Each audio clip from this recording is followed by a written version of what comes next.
Hello students, welcome to concept clear. आज हम लोग क्लास 11th के केमिस्ट्री का फर्स्ट चैप्टर पढ़ने वाले हैं, some basic concept of chemistry. So let's we start now. Chemistry is the branch of science that deal with the composition, structure and properties of matter. Chemistry जो है वो science की एक branch है। जो रसायन विज्ञान है वो विज्ञान की एक शाखा है, ठीक है। और इसमें हम लोग पदार्थ की प्रॉपर्टीज, उनके स्ट्रक्चर्स के बारे में पढ़ते हैं, ठीक है। मतलब उनके गुण क्या हैं, वो दिखने में उनके आकार कैसे हैं, उनके बारे में हम लोग पढ़ते हैं। फिर chemistry is called the science of atom and molecules. Chemistry को एटम और मॉलिक्यूल्स का विज्ञान कहते हैं, ठीक। केमिस्ट्री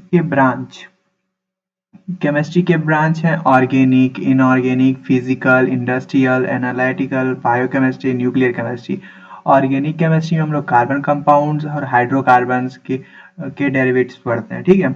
इनऑर्गेनिक में हम लोग compounds of all other elements, बस कार्बन छोड़ के इन सब के बारे में पढ़ते हैं। मिनरल्स जो कुछ अर्थ से मिलते हैं हमको, उनके बारे में पढ़ते हैं। फिजिकल केमिस्ट्री क्या होता है, अगर कोई हर वक्त कोई ना कोई रिएक्शन होती रहती है, उनकी क्वांटिटी कितनी है, वो कितनी हो चुकी है अभी तक रिएक्शन में, उन सब हम लोग फिजिकल केमिस्ट्री में आता है। और इंडस्ट्रियल केमिस्ट्री में इंडस्ट्रियल प्रोसेस के बारे में हम लोग पढ़ते हैं, तो इंडस्ट्रियल केमिस्ट्री में आता है। और एनालिटिकल केमिस्ट्री अगर किसी चीज़ की क्वांटिटिव कितनी है, उनके बारे में, क्वालिटेटिव कितनी है, उसके बारे में एनालिसिस होता है, तो वो एनालिटिकल केमिस्ट्री में आता है। बायोकेमिस्ट्री क्या होता है, तो केमिकल चेंज जो हमारे बॉडी में लिविंग ऑर्गेनाइजम्स, प्लांट्स और एनिमल्स में जो केमिकल चेंजेस होते हैं उनके बॉडीज में, वो बायोकेमिस्ट्री में आता है।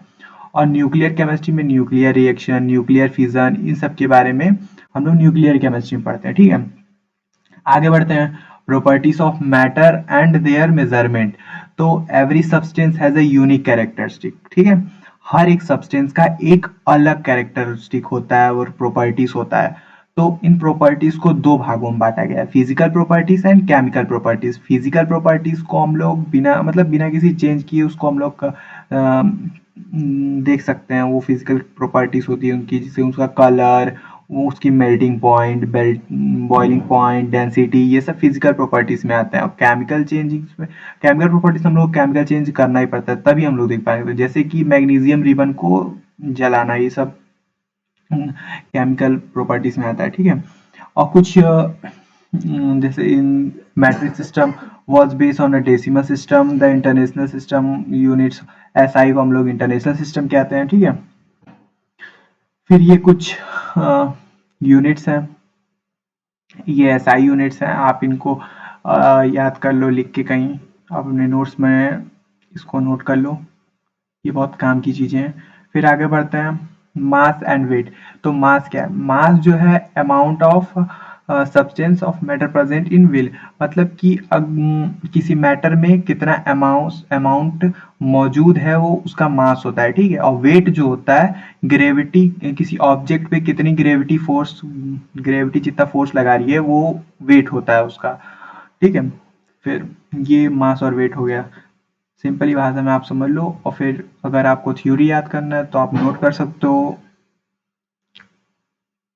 फिर आता है volume. Volume has a unit of length cube. So volume has unit of metre cube or centimetre cube or decimetre cube. A common unit litre.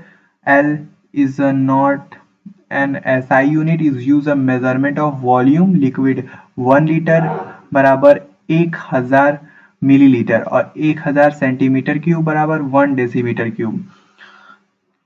ये कुछ नापने के यूनिट्स हैं। Density of a substance, its amount of mass per unit volume. SI unit density बराबर SI unit of mass SI upon में SI unit of volume equal to kilogram upon में metre cube और kilogram metre minus cube. This unit quite large and chemists often express density of gram centimeter minus cube.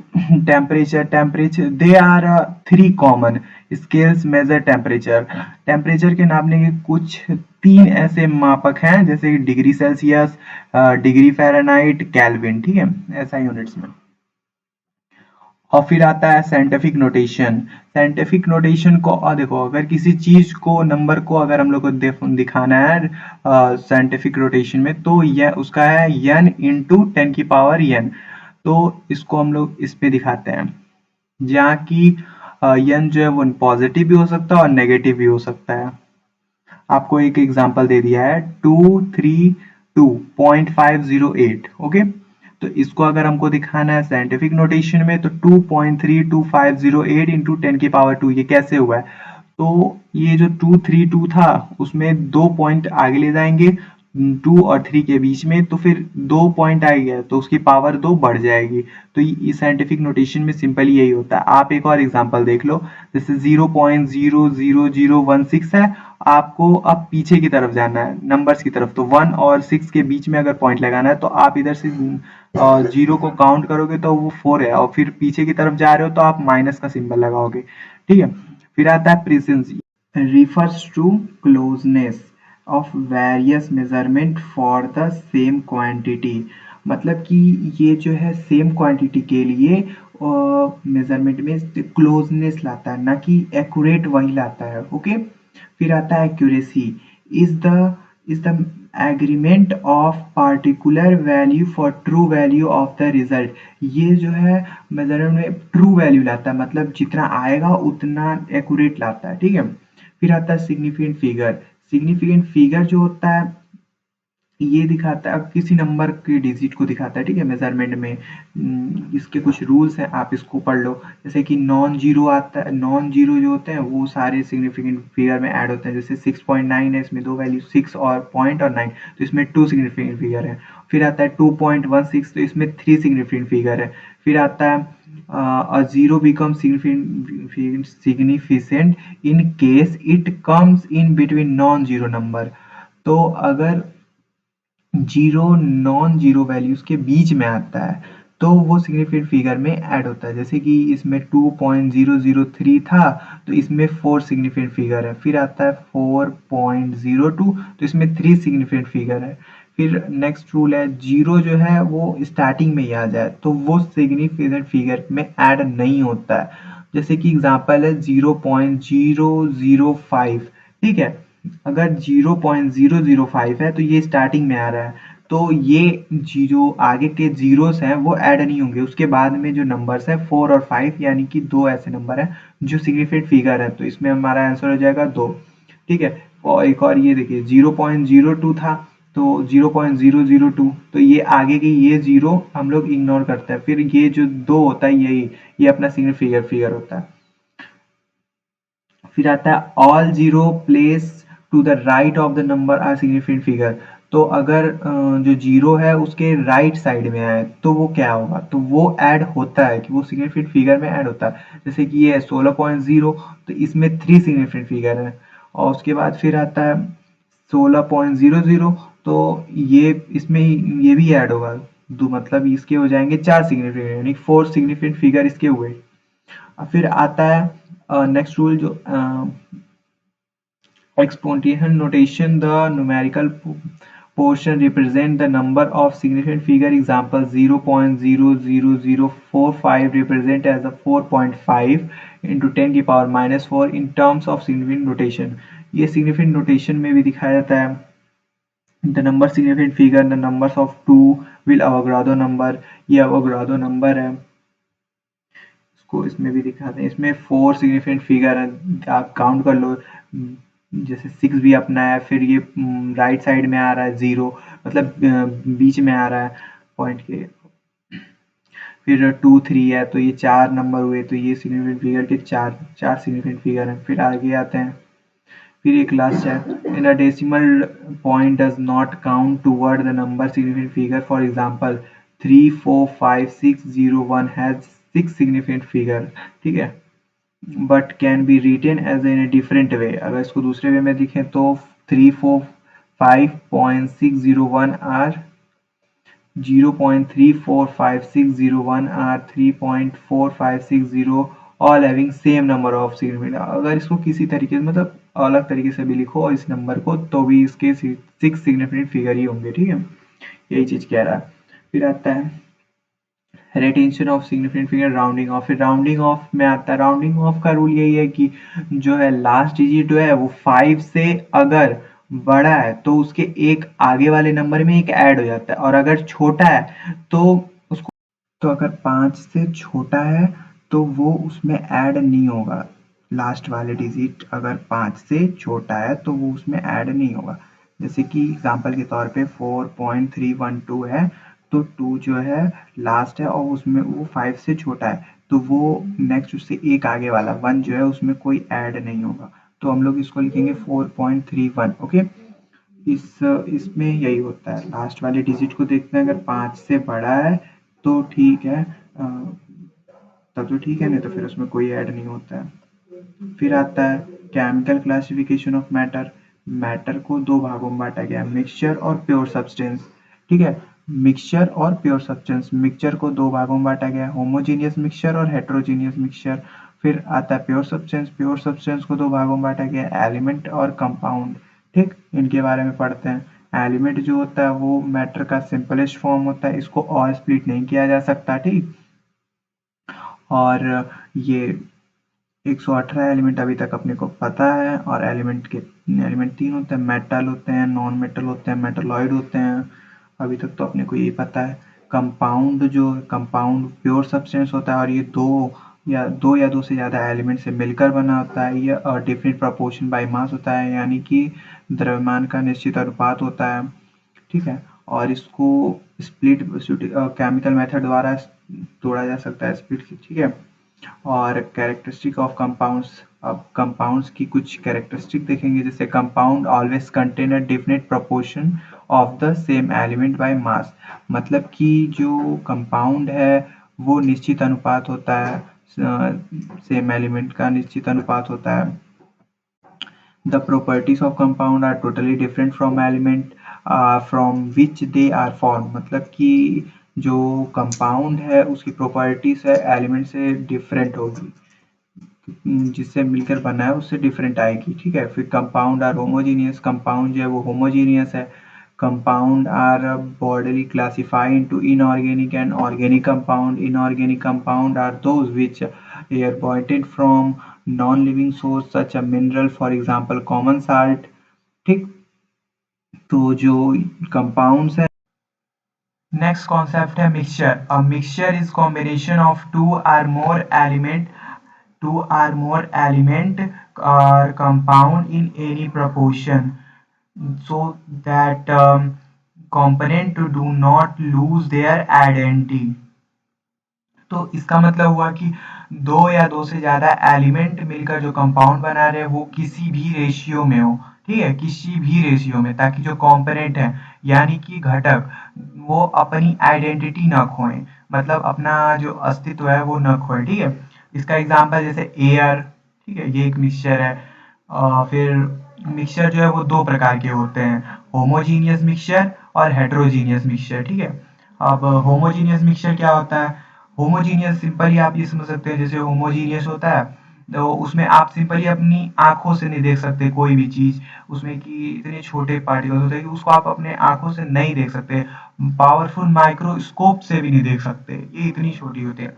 जैसे आप air को नहीं देख सकते, ठीक है, इसको आप बस फील कर सकते हो कि हाँ एयर है। सी वाटर, गैस लाइन, ये सब आपके एग्जाम्पल हैं।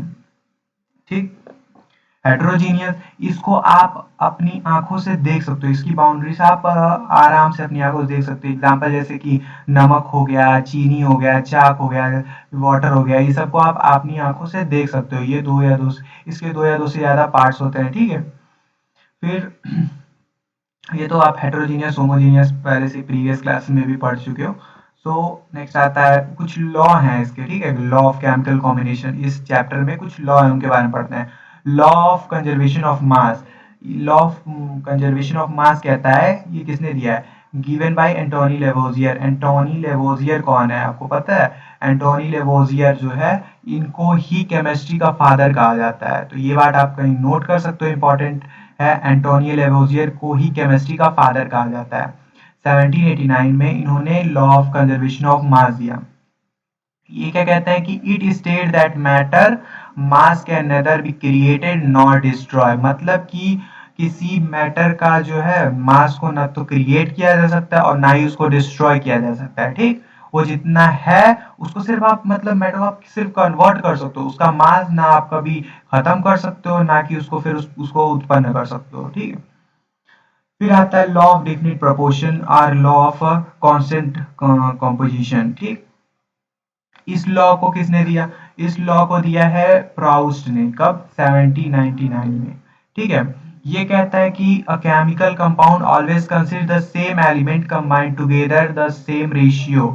ठीक, तो मतलब कि जो एलिमेंट है, मतलब कुछ सेम एलिमेंट से मिलकर कोई कंपाउंड बनता है, कोई केमिकल कंपाउंड बनता है। ठीक, वो एक सेम रेशियो में रहेगा। उससे ये मैटर नहीं करता कि वो उसकी प्रोसेस क्या है बनने की, या फिर वो कहाँ से है। जैसे आप वाटर का ले सकते हैं एग्जांपल। वाटर का जो रेशियो आएगा वो हमेशा सेम होगा। ये मैटर नहीं करता कि वो आरओ का वाटर है, आरओ वाटर है, या फिर सिंपल आपका जो वाटर है ये है। ठीक, ये या फिर आप दुबई से पानी लाओ, आप कहीं से पानी लाओ, आप इंडिया का पानी लो, सबका रेशियो सेम ही होगा। ठीक, आगे बढ़ते हैं। Law of multiple proportion. तो इसको दिया था डाल्टन ने। ठीक है, 1803 में। इसको किसने दिया था? डाल्टन ने, 1803 में। और ये क्या कहता है? when two elements combine to form two or more compound, then the different mass of element which combine with a fixed mass of the other bear a simple ratio of one another। इसका मतलब देखो, अगर दो element मिलते हैं तो वो दो या दो से ज्यादा कंपाउंड बनाते हैं, तो उनका जो एलिमेंट का जो मास होगा, ठीक, उसमें हम लोग एक का तो फिक्स रहता है, दूसरे का हम लोग चाहे तो उसका बदल सकते हैं सिंपल रेशियो में। जैसे एक एग्जांपल हो गया, कार्बन और ऑक्सीजन को लेते हो, तो अगर कार्बन और ऑक्सीजन को लेते हो तो कार्बन और ऑक्सीजन ऑक्सीजन के अगर एक मॉलिक्यूल है, ठीक, तो कार्बन मोनो ऑक्साइड हो जाएगा। अगर ऑक्सीजन के दो मॉलिक्यूल लेते हो तो फिर तुम्हारे कार्बन डाइऑक्साइड हो जाएगा। ये आपका एग्जांपल हो गया इसका। आगे बढ़ते हैं। नेक्स्ट लॉ कहते हैं Gay Lussac law. Gay Lussac law of gaseous volume. इसको दिया था गैलुसक ने 1803 में। ठीक, 1808 में, सॉरी।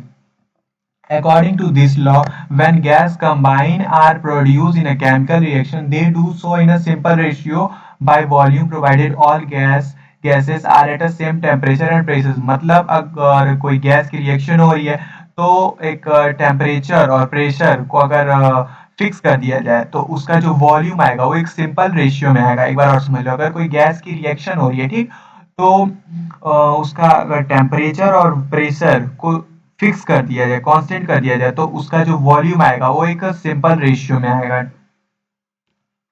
वो सिंपल रेशियो में होता है। ठीक, आगे बढ़ते हैं। Avogadro law. अवोगाड्रो लॉ क्या कहता है?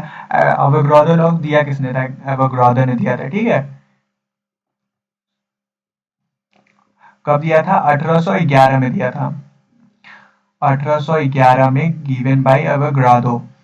तो ये लॉ क्या कहता है? ये लॉ ये कहता है कि अगर कोई गैस है, ठीक, उसका अगर वॉल्यूम, उसका टेम्परेचर और प्रेशर अगर सेम है तो उसके मॉलिक्यूल्स भी सेम हो गए। मतलब कि अगर कोई तीन गैस लेते हो तो उनके अगर वॉल्यूम, टेम्परेचर और प्रेशर अगर तीनों को अगर इक्वल रखते हो, मतलब कांस्टेंट रखते हो, तो उसके मॉलिक्यूल्स भी सेम आएंगे। समझिए बात को। एवोगाड्रो नंबर भी है एक 6.022 इंटू 10 की पावर 23। ठीक है, ये नंबर नोट कर लो आप। फिर आता है Dalton atomic theory. Dalton atomic theory क्या कहती है? इसमें सिंपली एटॉम के बारे में बताया गया है। फर्स्ट पॉइंट है कि जो सब्सटेंस है, यानी कि जो पदार्थ है, ठीक, वो छोटे पार्टिकल से मिलकर बना होता है, उसको ही एटम्स कहते हैं। ठीक है, परमाणु। फिर आता है atoms of the same element of identical in shape. अगर एलिमेंट सेम एलिमेंट से मिलकर बना है तो उनका आइडेंटिकल शेप, उनका साइज, उनका मास, उनकी प्रॉपर्टीज ये सब भी सेम आएंगी। मतलब परमाणु का आकार, उसका द्रव्यमान, उसका गुण, ये सब भी सेम आएगा। Atoms is different element. अगर वो अगर डिफरेंट एलिमेंट से मिलकर बने तो उस सब कुछ उसका डिफरेंट आएगा। Atom is the smallest unit that take part in a chemical combination. जो एटम है वो सबसे छोटा यूनिट है जो कि केमिकल कॉम्बिनेशन में भाग लेता है। केमिकल कॉम्बिनेशन यानी कि रासायनिक संयोजन में भाग लेता है। फिर आता है atom combine with each other in a simple whole number ratio to form compound atom called molecule. जो एटम होता है वो सिंपल होल नंबर रेशियो से जुड़ा होता है, कंपाउंड बनाता है एटम और मॉलिक्यूल्स। ठीक है, फिर आता है atoms can not be created, divide और डिस्ट्रॉयड ड्यूरिंग केमिकल और फिजिकल चेंजेस। एटम को ना तो आप क्रिएट कर सकते हो, ना ना ही डिस्ट्रॉय कर सकते हो, उसको सिर्फ आप केमिकल और फिजिकल द्वारा चेंज किया जा सकता है एक फॉर्म से दूसरे फॉर्म में, ठीक है। इसमें इतना ही था। फिर आगे बढ़ते हैं एटम और मॉलिक्यूल्स। तो एटम जो होता है जैसे कि सबसे smallest particles, the smallest particle of an element which may or may not having independent existence is called an atom. जो सबसे छोटा पार्टिकल होगा एलिमेंट का, ठीक, वो इंडिपेंडेंट हो भी सकता है और नहीं भी, तो उसको एटम कहते हैं। और जो सबसे will the smallest particle of substance which is capable independent, और जो सबसे छोटा पार्टिकल जो इंडिपेंडेंट होगा, ठीक है, वो मॉलिक्यूल होगा। Molecule are classify homo atomic and hetero atomic. Molecules को दो भागों में बांटा गया है, होमो एटॉमिक और हेट्रो एटॉमिक। होमो एटॉमिक जो है मॉलिक्यूल्स, वो बने होते हैं एटम्स के सेम एलिमेंट से, और हेट्रो एटॉमिक मॉलिक्यूल जो बने होते हैं वो एटम्स के डिफरेंट एलिमेंट से मिलकर बने होते हैं, ठीक। यही था इसमें।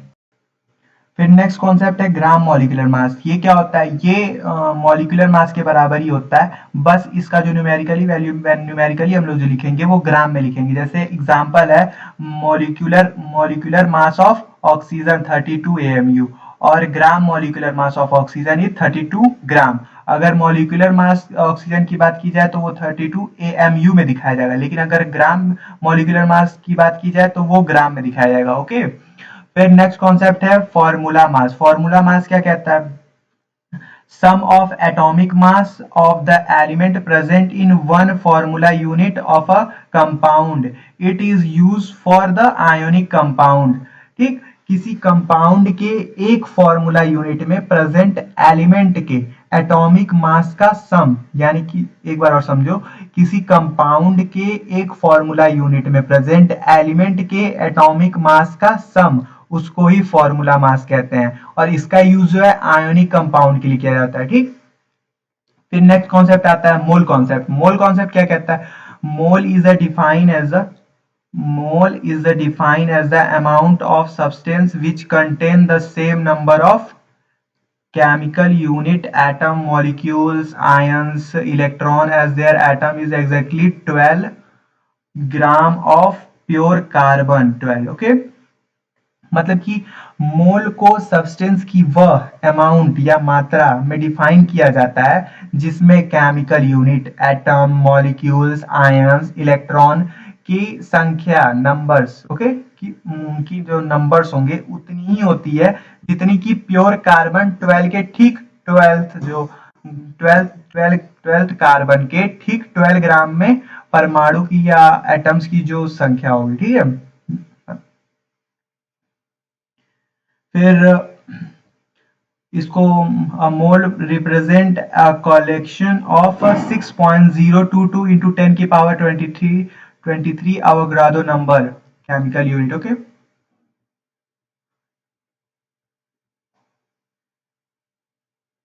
मीन्स जो मोल का कलेक्शन है केमिकल यूनिट जो है वो 6.022 इंटू 10 की पावर 23 अवोगाड्रो नंबर है, ठीक है।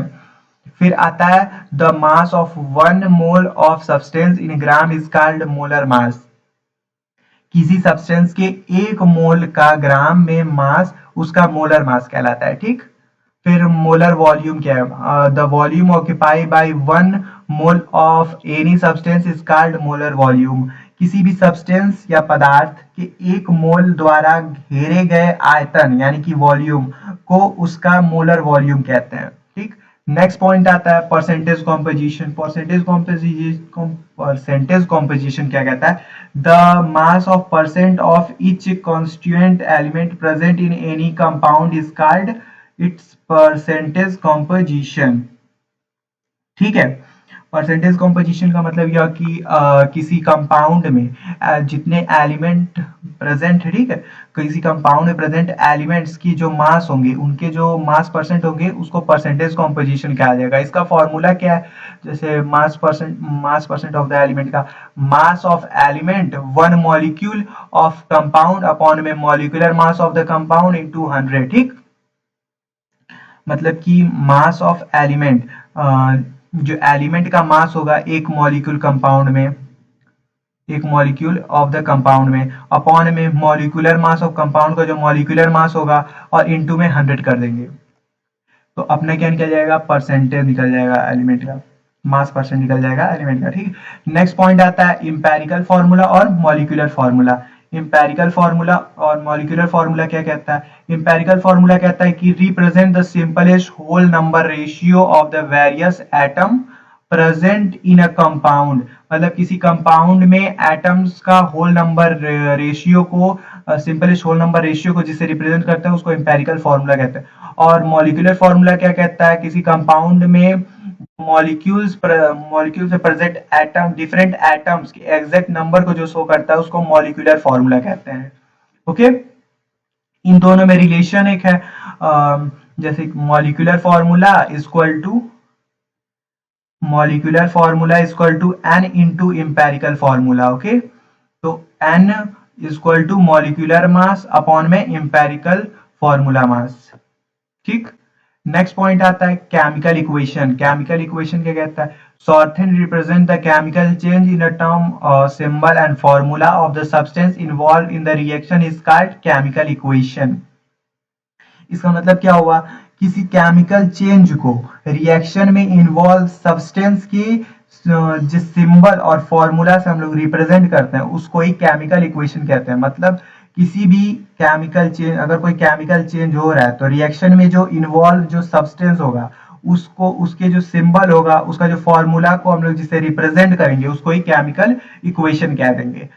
The substance that react among themselves to bring about the chemical change are known as a reactant। ठीक है, तो जो वे सब्सटेंस जो आपस में रिएक्शन करके कोई केमिकल चेंज लाते हैं उन्हें क्या कहते हैं? रिएक्टेंट कहते हैं। Where the substance that are produce as a result of the chemical change are known as a product. उसके बाद जो उसमें जो प्रोड्यूस होता है, जो रिजल्ट मिलता है अपने को, उसको हम लोग प्रोडक्ट कहते हैं। नेक्स्ट पॉइंट है लिमिटिंग रीजन। लिमिटिंग रीजन क्या कहता है? Limiting reagent, the reactant which get consumed first are limit the amount of product form is known as a limiting reagent।